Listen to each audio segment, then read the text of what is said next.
इस वीडियो में हम लोग डिस्कस करेंगे कुछ important terminologies bio energetics discuss करने से पहले। सबसे पहले अगर हम लोग बात करें कि हमारे पास फ्री एनर्जी क्या होती है। जब भी हम लोगों को कोई वर्क परफॉर्म करना होता है तो उस वर्क को परफॉर्म करने के लिए हम लोगों को एनर्जी चाहिए होती है, और वो जो एनर्जी जो हम लोगों को उस वर्क को परफॉर्म करने के लिए चाहिए है, that is called as free energy. और जब हमारे पास इक्विलिब्रियम के ऊपर एक रिएक्शन प्रोसीड कर जाता है तो ये फ्री एनर्जी जो है वो बिल्कुल ज़ीरो हो जाती है।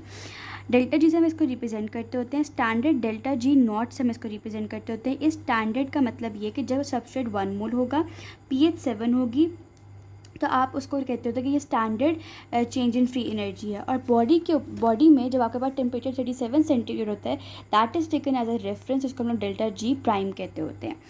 उसके बाद हमारे पास इंट्रोपी आ जाता है। Entropy basically measure of randomness, यानी कि अगर हम लोगों को कोई टास्क परफॉर्म करना है, फॉर एग्जांपल हमारे पास 60 कोई काम करना है हम लोगों को, फॉर एग्जांपल कोई रिएक्शन हम लोगों को करना है, उस रिएक्शन को परफॉर्म करने के लिए हमें 90 वॉट्स एनर्जी चाहिए, लेकिन हमारे पास जो अवेलेबल एनर्जी है वो 60 वॉट्स है।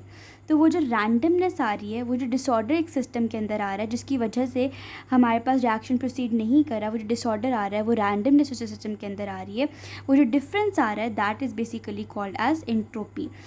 तो बेसिकली मेजर ऑफ रैंडमनेस या हम डिसऑर्डर ऑफ अ सिस्टम भी कह सकते हैं। ये नहीं प्रेडिक्ट करता कि आपके पास रिएक्शन फेवरेबल है या नहीं है, और डेल्टा एस से हम लोग इसको रिप्रेजेंट करते हैं।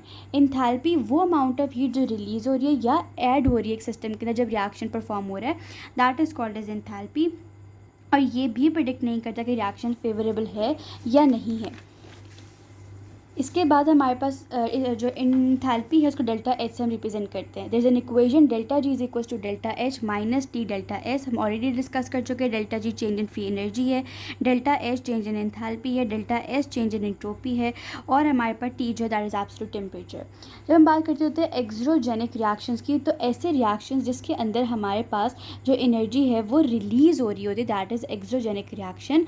उसका जो डेल्टा जी है इसको हम लोग नेगेटिव साइन से रिप्रेजेंट करते हैं क्योंकि एनर्जी रिलीज़ हो रही होती है।